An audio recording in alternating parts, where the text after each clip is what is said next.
Welcome to Mojo Motivation and Mental Health, where we're having conversations that change lives. I'm Mike Orlowski.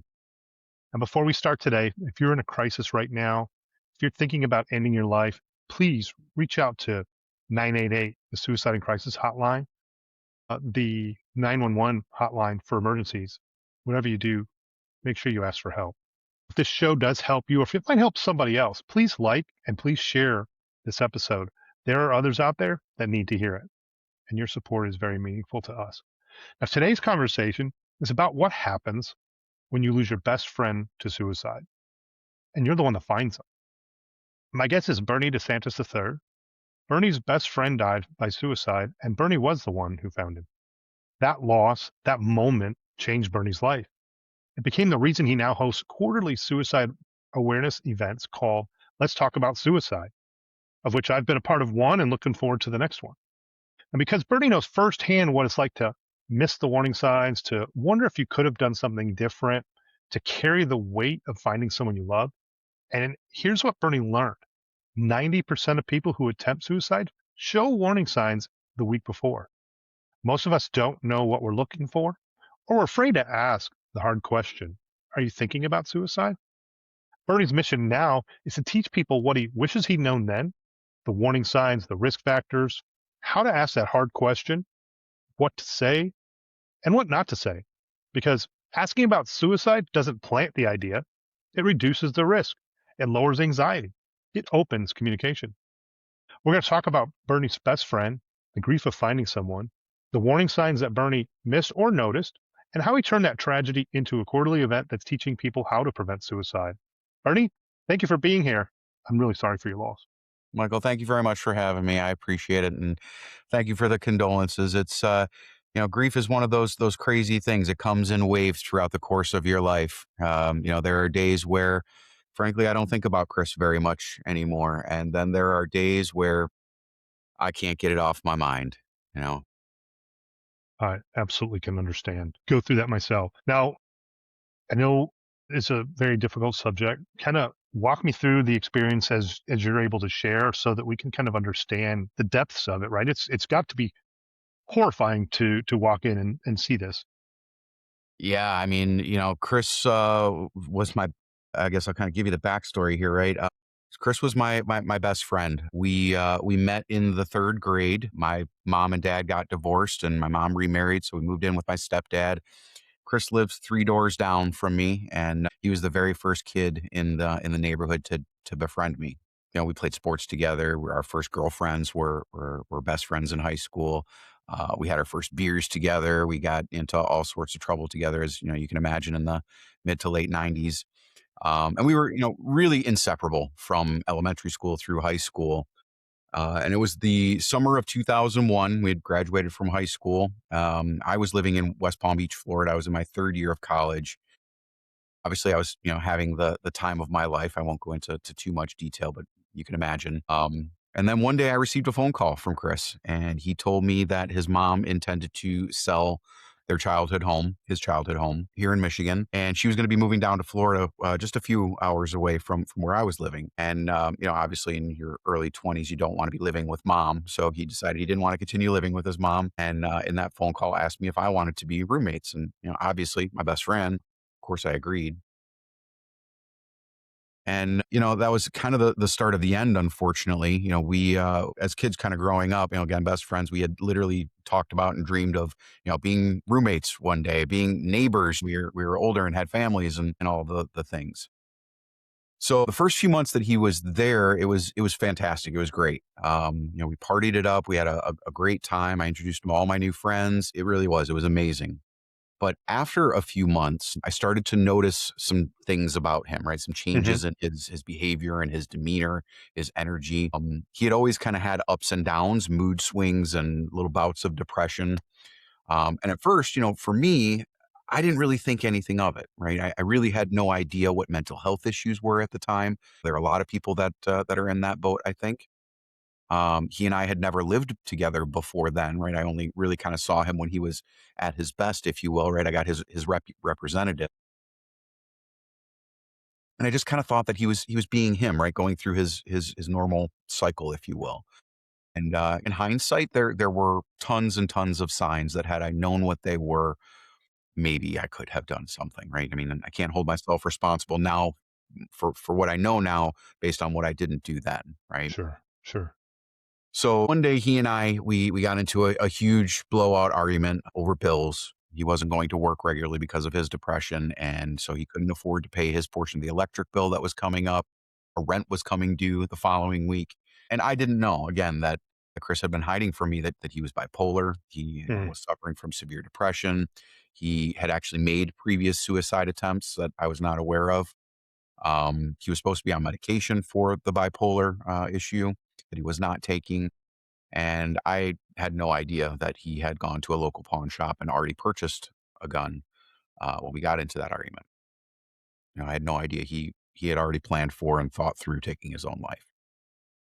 So it was late March of 2002. Another friend of mine, John, was leaving Florida. He was moving away with his girlfriend to South Carolina. So we are going out for a farewell party for him. And I asked Chris if he wanted to attend with me. And he said he didn't want to. And again, I didn't really think anything of it, just Chris being Chris, one of his moods again. So we were out pretty late. It was probably around 1:30 when we got home. John was going to stay with me that night before he left out in the morning. And when I walked into the duplex that we were living in, I found an empty fifth of cheap vodka sitting on the kitchen counter. The house was completely silent. Just one lamp was on in the living room.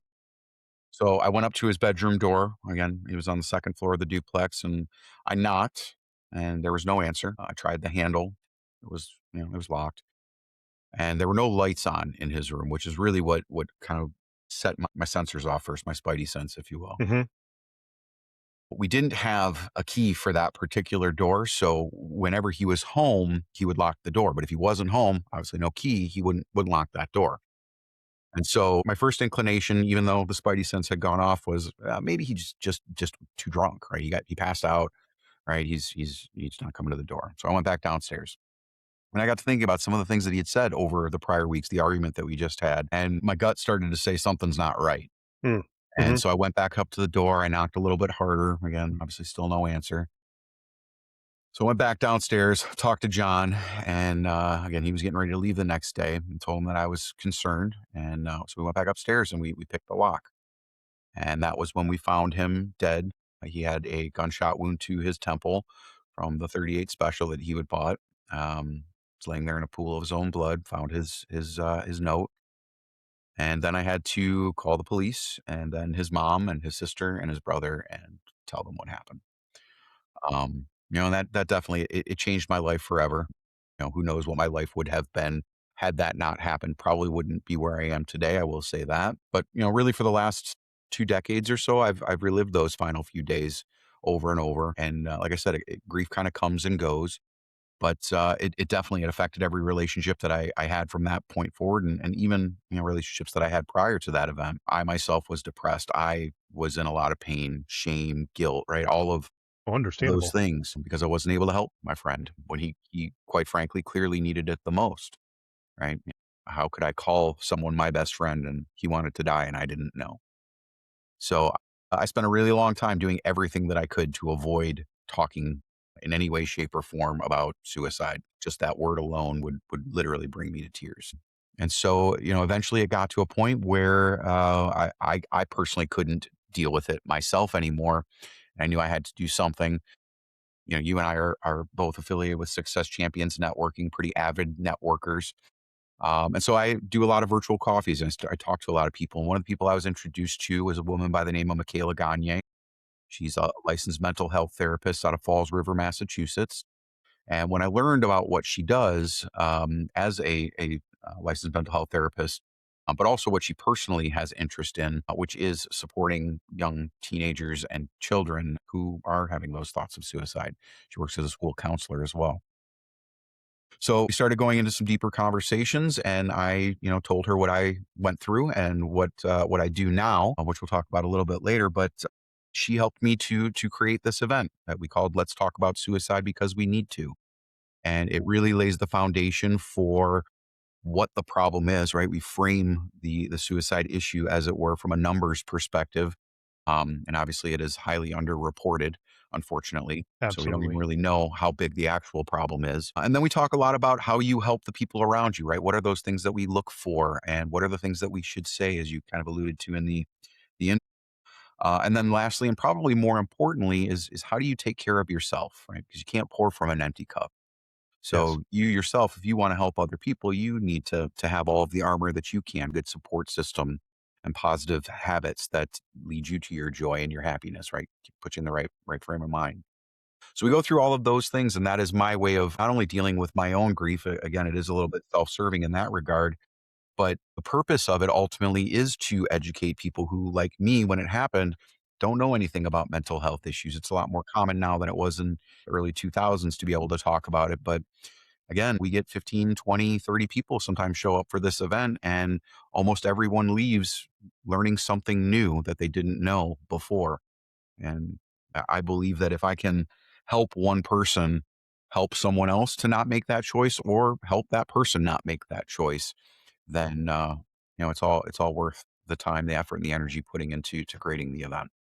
Yeah, Kristen Christie was on my podcast, went out this week. Hope for her is help one person every day and hold on, pain eases. Those are her acronyms that she uses for hope. And I learned a lot just from listening to her about that. On your end, carrying that grief. So how long did you carry that grief? What did that feel like? And then was it just going through counseling that kind of helped you get through it?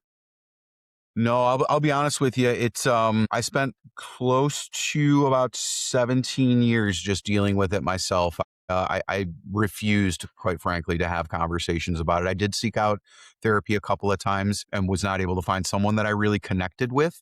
And like a lot of people, because I didn't have success with it right away, I gave up. And it wasn't until I met Michaela and started going deeper into those conversations that the weight of it started to lift. And that's exactly what it was. It was a weight on my physical being and on my soul, that I didn't know how to deal with. I didn't know how to let go of what had happened. And as I said, I felt a lot of shame, a lot of guilt, a lot of pain over it, and it was unfortunately self inflicted. Right, like I lost my best friend, and for a long time, it wasn't really a conscious thing, but I recognized it later. I was holding on to all of that pain because it felt like I was still had a connection with him. Sure.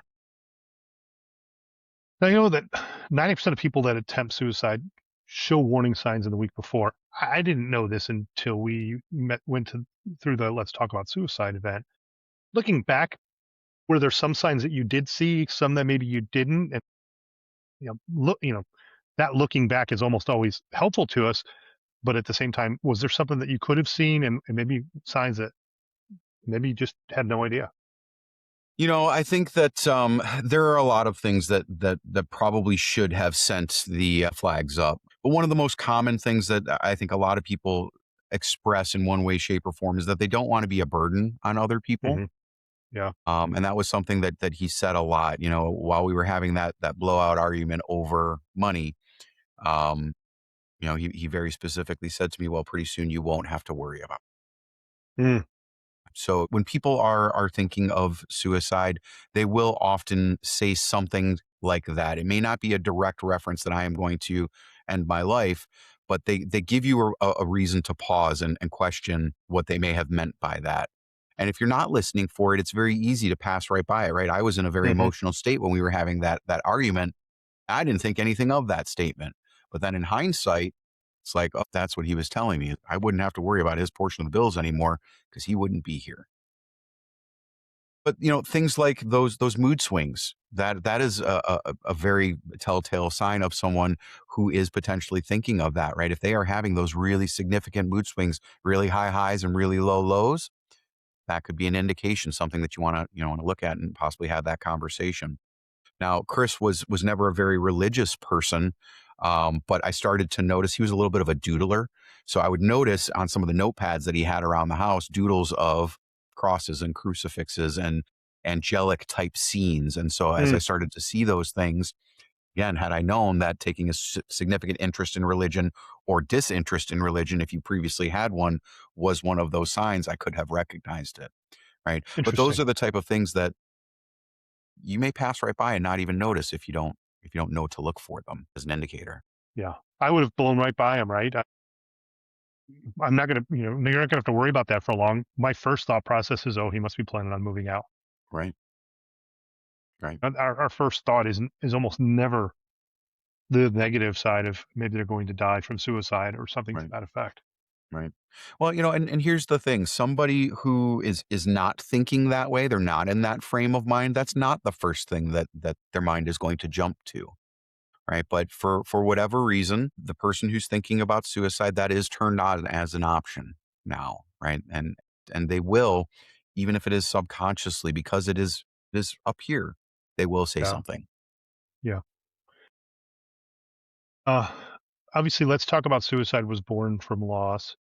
And these are quarterly events that you're putting on, and they're on Zoom or the remote events, correct? That's Why right. don't you tell us a little bit more about the events and some of the things that each event hits on? Because I was impressed by it. I took a lot from it, and I met some great new people just by being there. Yeah, absolutely. Well, the event, as you said, we do it quarterly. My business is a virtual event company and training broker. So this is what we do. We put on virtual events for our clients. They're typically subject matter experts in a thing, or they have a certain type of experience that would be valuable from the virtual stage. So we help our clients to create those type of experiences. And the most fulfilling ones for me are ones like this, the Let's Talk About Suicide. Or I also work with a gentleman who's a death doula, and he does virtual death cafes. And those type of conversations they're frankly, they're just amazing. The way that people open up, the depth, the emotion that people get into, really, really amazing. The Let's Talk About Suicide event, again, quarterly, next one coming up on May the 20th. So it's right around the corner, 2 weeks away. Yes, We do looking them forward on to it. Zoom so that anyone in the world, in theory, could join from right in their own home. Hmm. We don't record these events because we want to encourage people to share their stories if they're struck to do that. And not everybody is always willing to do that. But we try to keep them as engaging as possible. I like to get people to share their stories, to share their experiences. But if they're not comfortable with that, still engaging in the event in and of itself. So Hmm. one of the big pieces from a business perspective is engagement with your audience and how you do that. So we leverage a lot of things like polling questions and chat prompts and breakout rooms where you can go in and share those Yes. experiences and reflect. Right. Sometimes we use video clips or music because all of that shapes the experience around the virtual event. But let's talk about suicide again. I don't do it on my own. I am co-facilitating it with Michaela Gagne, who's the licensed mental health therapist, and also recently connected with a gentleman by the name of Dave Gieselman. He is a former executive chef and now turned breathwork facilitator and executive coach. And so he helps us to, again, focus on the self, right? How do you regulate your own nervous system when you're filled with anxiety or you're having a panic attack, right? And Right. oftentimes, nervous system regulation is the thing that you need to clear your mind, right? Get out of the lizard brain and logically think through, what am I actually going to do here in this moment? Yeah, Dave and I've connected since, and I was grateful to have met him on that call on that event. And he's going to join the podcast as well because I learned some great things just from that day related to breath work that I did not know. Heck, even helping my nose get cleared up when my nose was stuffed up from allergies. I was like, holy cow, this stuff works. I mean, on top of breath work, you should be billing as a pharmacist as well, a holistic pharmacist. Yeah, yeah, I'm grateful to have met him, and we've talked and emailed him a little bit, and I know he's going to join, and we'll interview him this summer for the podcast. Now, one of my takeaways from the event, and again, I've only been to the one so far, but it was a something I hadn't thought of before, and really haven't asked anybody. But are you thinking about suicide? It's a important question. Most of us are afraid to ask it. And I think a lot of us are afraid that if we do ask it, we're going to trigger them to do the same, to take action, which isn't the case. What are your thoughts in this? Why is that specific language so important from your perspective? Well, I mean, words matter. The words that we use give the context to our experience here in life. Semantics of words matter. Things like the word commit. We often hear people talking about committing suicide. Well, commit, as an example, has a lot of negative connotation, right? We commit treason, we commit adultery, we commit murder, we commit Hmm. theft, Right. right? And so committing suicide has a very negative connotation. and it evokes feelings of shame and guilt, right? And that's not something we want to do with someone who's already thinking about suicide. But you do want to be direct in having that conversation, right? Because asking someone if they're thinking about hurting themselves versus are you thinking about suicide is two different things. Because someone who's in the mode of "I am going to take my own life," if you ask them if they're thinking about hurting themselves, they're going to say no. They're going to say no because I'm not thinking about cutting myself. I'm not thinking about burning myself. I'm thinking about ending my pain. The reason people would hurt themselves is because they want to feel something. The reason that they would take their own life is because they don't want to feel anything anymore. Yeah. Right. Yeah. Yeah. So when you are having those conversations, it's really important to be intentional about the words that you use because the person who's in that state, you want to make sure that they are picking up what you're laying down. And that specific question, are you thinking about taking your own life? Are you thinking about suicide? It is direct and it is Yes. very easy for someone to know what it is that you're asking them. And if they are in that frame of mind, it's not going to put extra weight on them to do it. They're likely going to feel relief. They're going to recognize that somebody is seeing what they're Yeah. going through. It's a disruptor. It And is. now that we talk through it, I'll talk about it from my perspective when I almost ended my life. There were times where I was hoping someone would ask me, but I wouldn't show any signs like they're psychic, I'm like, they just need to ask me if I'm gonna be okay or come rescue me. On the inside, a lot of us, I think it and feel it, but we're too afraid to speak it. Yeah. Well, I think that, and it's a really unfortunate. We are in a society that is exceptionally sue happy, right? Liability Mhm. crazy, and I think a Yeah. lot of people worry about that, right? Even if it's somebody's having a heart attack, right? If I step in and give them CPR and something happens, am I going to get sued because of that? We have the Sure. Samaritan Yeah. law and things of that nature, but it is a legitimate concern for people. And when you're talking about them taking their own life, right? If I step in and something happens and they survive or whatever the case may be, am I going to get sued over that? That gives people pause, right? That gives people hesitation.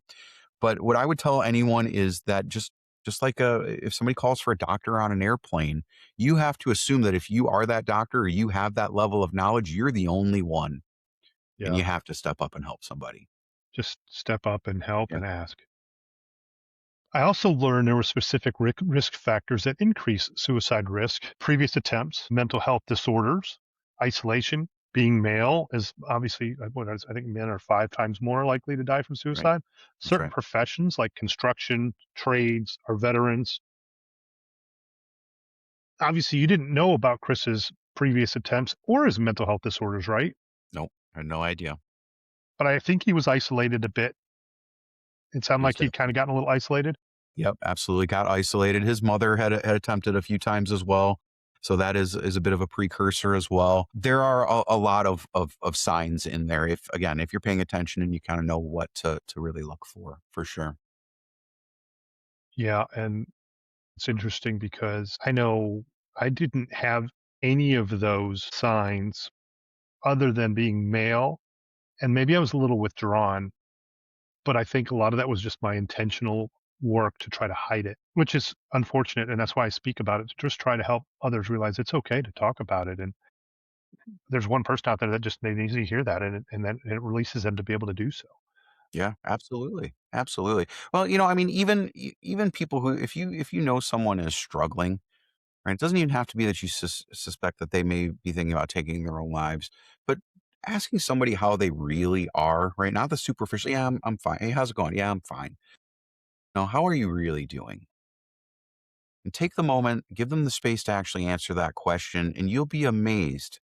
Be amazed at the impact that it has on that person. Just like you said, some people are just hoping, praying that anyone will notice, will ask them that question so that they can let it all out.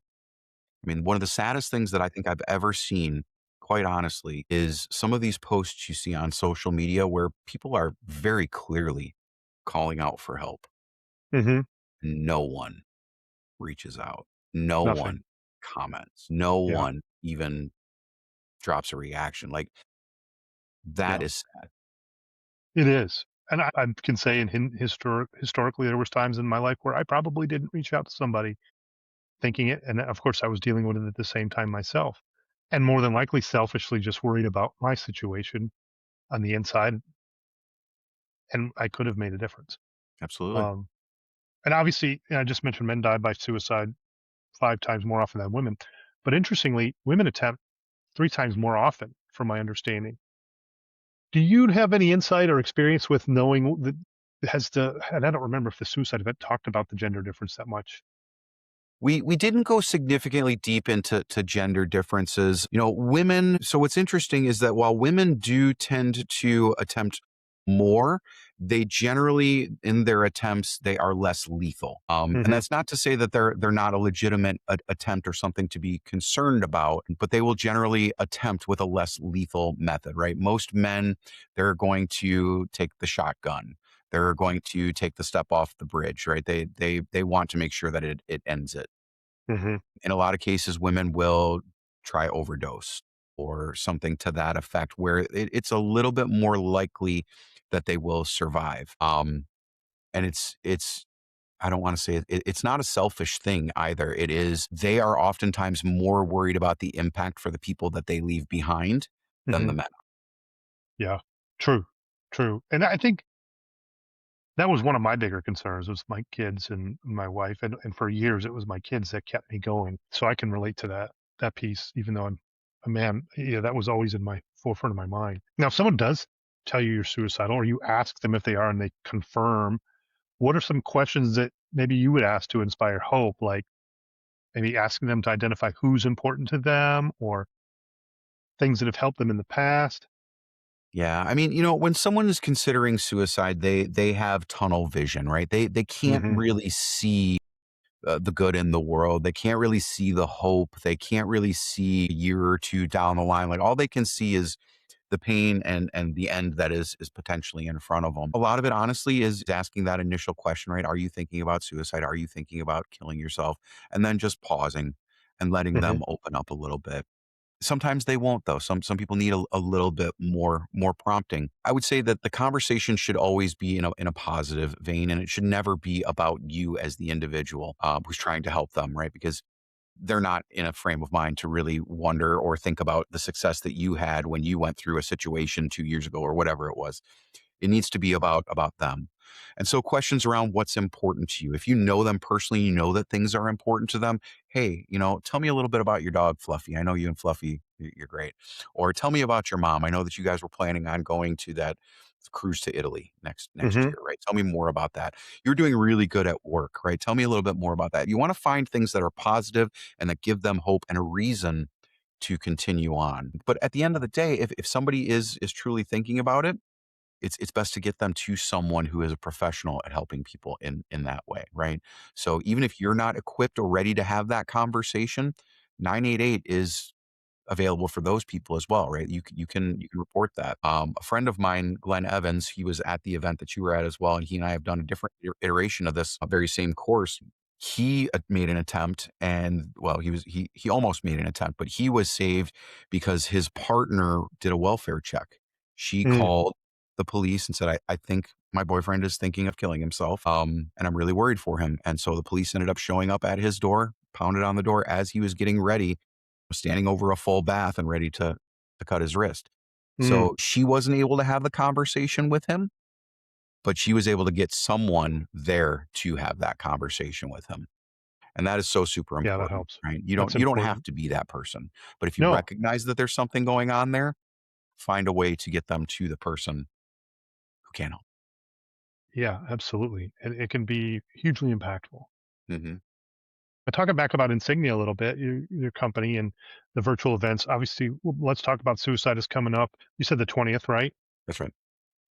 Well, and this, I think this will air after that, but we'll coordinate to make sure we have the next date after that to Yeah, for sure. include as well, because I'll include that in the show notes and share that, and I'll share the current one as well. I believe I already did, but I'll continue to do so. What other virtual types of events do you do and put on with your role at Insignia? So, I hate to use the word agnostic, but we are to a degree. My client list ranges from Fortune 500s all the way down to the solopreneur. And it's really for me about the learner, right? At the end of the day, I Hmm. need people for what I do to take something away from that virtual event, from that training program, from that keynote, from that roundtable, whatever it might be.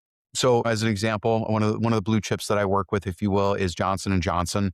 They do global town halls. They are a remote organization. They have people all over the world. And so they do global town halls once per quarter to get all of the team together, talk about the goals and what's going to be coming up the next time around. Obviously, if you're the CEO or an executive of the organization or of a business unit, you want to make sure that your message lands, right? That Hmm. you are delivering what your constituents need. And so we manage all of the technical aspects for them. Very, very simple stuff, really. What I really like to do, quite frankly, is work more with the solopreneurs, the coaches, the consultants, the authors, the speakers, the people who are a subject matter expert in a thing.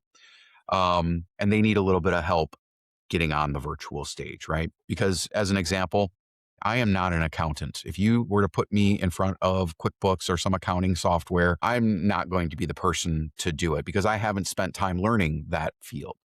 The same thing is true for that accountant.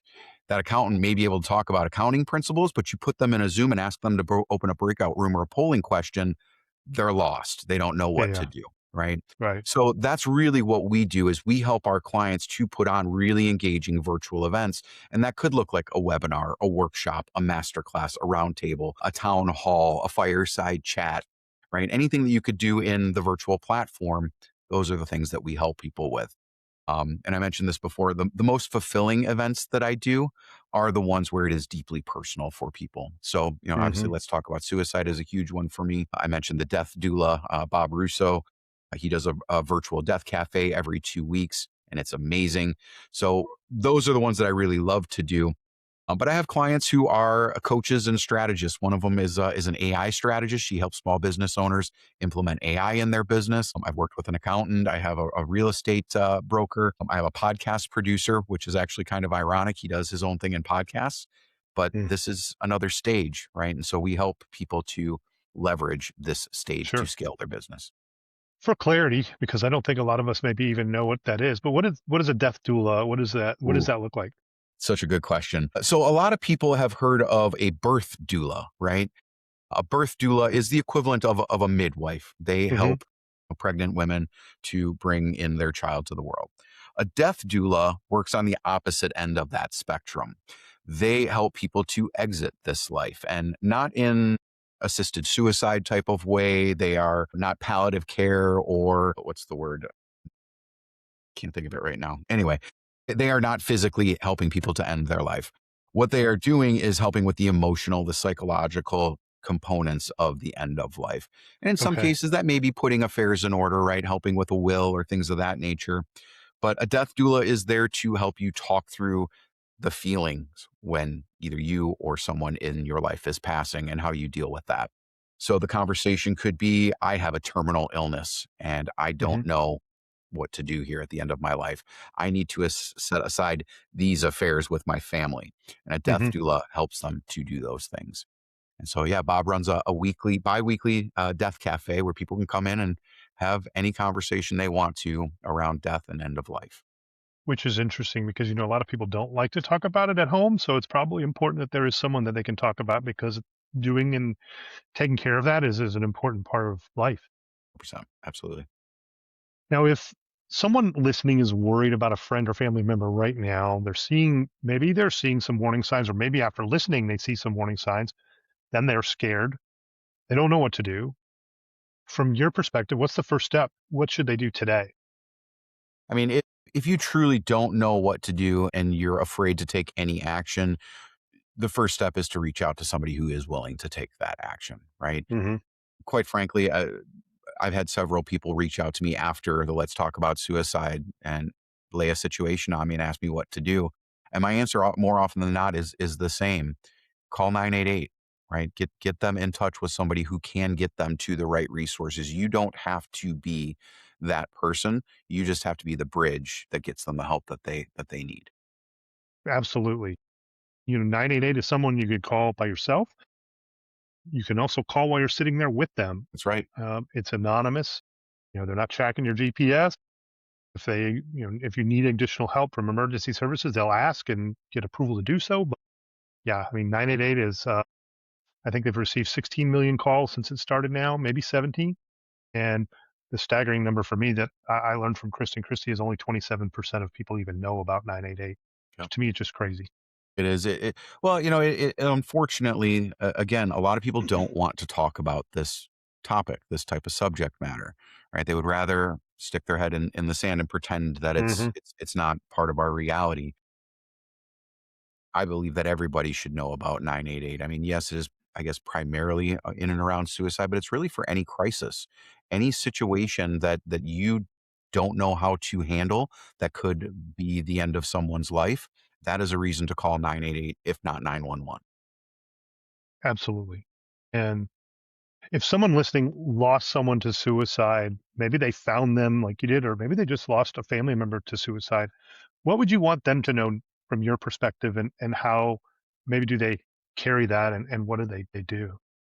That is such a tough question for me, because I most certainly did not handle it in probably the best way. But what I would probably recommend is that you find a community of people that have gone through something like this. One of the biggest things I personally struggled with when I did try to have conversations with people was that they could not relate to what I had gone through. They had not lost Mm-hmm. somebody in the way that I did. So Sure. I often felt like what I was saying felt on deaf ears. Seek therapy. It does actually help. You may have to talk to several therapists to find the person that you actually vibe with, but don't give up on that help. I would say that's probably the two biggest things is finding community around people that understand and finding a therapist that can actually help you through it. I agree. That's really important, and I wish I had something I had done more of way back. I went once, and like you, it wasn't somebody I really jived with. Nowadays, there are better avenues in that you can do it online and remote, and like BetterHelp. If it's not a person that aligns with you, that's okay. You can find another one. Find another one. Yep, Gets absolutely. easy. It's a little bit easier in that regard. I think it's become a lot easier now if someone is inclined to seek that type of help. You can absolutely find someone. If you don't vibe with the first person, you can see 10 different therapists. Like it's okay until you find the right one. And I Hmm. encourage people, they are trained to help you through these type of things. Again, maybe personalities conflict, but you want a professional when you're Hmm. dealing with this level of trauma. Absolutely, I agree. Last question.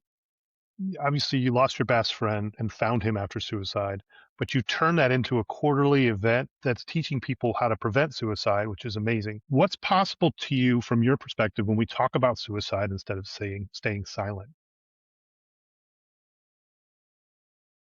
Well, I mean, I think the first thing that's possible is first and foremost, there are going to be a lot of people out there who don't lose their best friend. They're going to understand, if not how to help that person, at least to a degree, how to recognize that they are going through something. I think having that awareness is the first step. Awareness precedes action. If you are unaware, you can't take action. So, if we sit here silently, the problem continues to grow. There are too many people that suffer in silence. They themselves won't take that first step to have the conversation. So, we as the folks who are not necessarily thinking about suicide, but care about the lives of others, the only way that we can help is by having these conversations and by educating ourselves, by learning what the warning signs are, learning what the right phrases are to say or to not say. It can make a difference, but it won't until people have the conversations. Absolutely agree. Thank you. And where can people find out more about you and connect with you? Well, my main social media platform is LinkedIn, so certainly can connect with me there. A little bit later on Facebook as well. Of course, I have a website, insigniatraining.com. Those are the best ways. Obviously, majority of our events are free. Let's Talk About Suicide is always free. So if any of the content or subject matter of this or any of the events makes sense, would love to have more people show.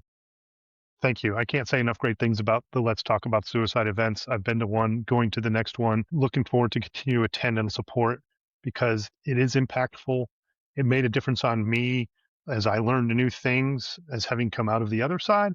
And I think it's very educational for those that maybe haven't had the opportunity to do something like this because it's virtual. You don't have to go somewhere. You can join from your computer at home. Yep.